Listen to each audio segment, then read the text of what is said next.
Welcome back to Tips Tuesday. This is your host, Dr. Jennifer Shaw. I am welcoming you into my kitchen today as we make a whipped body butter, one of mine and my boyfriend's favorite DIY recipes that we use on a daily basis.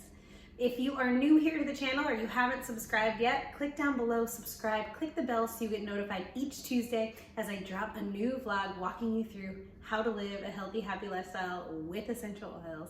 And I am super excited for this recipe. So I've got everything set up behind me. I'm gonna walk you through the ingredients really quick, and then I will do a fast forward version of how I make it. So we have to start fractionated coconut oil, and everything's half a cup. So do half a cup of fractionated coconut oil, half a cup of extra virgin coconut oil, and then half a cup of shea butter, half a cup of cocoa butter. Now, I don't like chocolate. A lot of people know that about me. Some people think I'm weird, that's okay. I don't like chocolate, and cocoa butter tends to have a chocolatey smell. So when I make the body butter, I do about a quarter cup of the cocoa butter and 3/4 cup shea butter. So that's an option for you to play around with that as well. And then you just need a double boiler setup. So I'll show you how to set that up in just a second. And kind of the normal oils we put in this are frankincense. It's really healthy for the skin, it's anti-inflammatory, it's gonna just make the skin look young and glowing, and it's just an amazing smelling essential oil. Another one that I put in every body butter I make is lavender. It's soothing and calming to the skin, and it's just nice and moisturizing, so those two together give a nice, beautiful scent.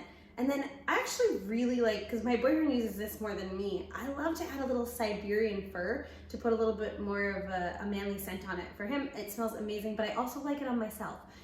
And Siberian fir is a very grounding essential oil. So that is a really fun combo. I would say I do about 20 drops each, maybe 20, 25 of the frankincense and lavender, and about 15 of the Siberian fir, 10, 15, depending on the aroma as I'm mixing them in. So I am going to move you to more of a fast forward version as I mix all of this together. But how it really works is we get everything in the double boiler, and then we let it melt, and then it's time to let it cool in the fridge until it's ready to whip. So let's get started. Go ahead and turn on the stove. You're gonna set up a double boiler by adding water to a pot and then a bowl over it.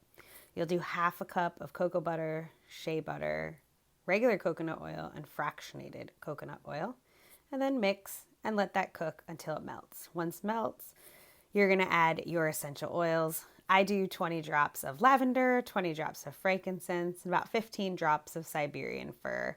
And stir that, and it's gonna go into the fridge or cool on the counter. And then once it's cool, you're gonna use a stand mixer or a hand mixer, and you're gonna mix. And it takes honestly about 8 minutes to get a good whip. So you're gonna let it whip up and mix up, and then you have to kind of pause towards the end and really make sure you get everything scraped off the side, especially if you cooled it in the fridge, because things will get stuck on the side in there and you'll have some like hard chunks. So just a few times, go through, scrape that off, get it all mixed up. And then once you get to the consistency you want, which is like a light, fluffy consistency, you're gonna start to add it to your jars. I use little small 4-ounce mason jars, and that works great for me. So I just scrape everything off the mixer and I fill those up. I find that this single batch makes about 5 of those 4-ounce jars. And the trick here is you're going to want to make sure you store them somewhere cool, because they will melt. But that is how you make the whipped. So that is how you make whipped body butter.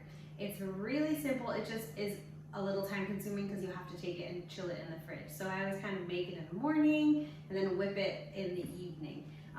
And this made about 5 of these little mini mason jars. And big tip for you guys is don't let them be somewhere that they're going to get warm, they'll melt. So I store them in the fridge until we're ready to use the next batch. We took one camping this last weekend and it melted. So got to remember that it has to stay in that cool, dry place Like, it'll be fine in your bathroom, but if it gets too hot in your house and you don't have like AC going all the time, I definitely recommend keeping it in the fridge. So hopefully that was helpful. I'm excited for you guys to make your own whipped body butter. And yeah, we'll catch you next week here on the YouTube channel. Each Tuesday I drop a new vlog, and each Thursday I drop a new podcast. Make sure you subscribe, click the bell so you get notified each week, and comment below. Let me know how you like your new body butter.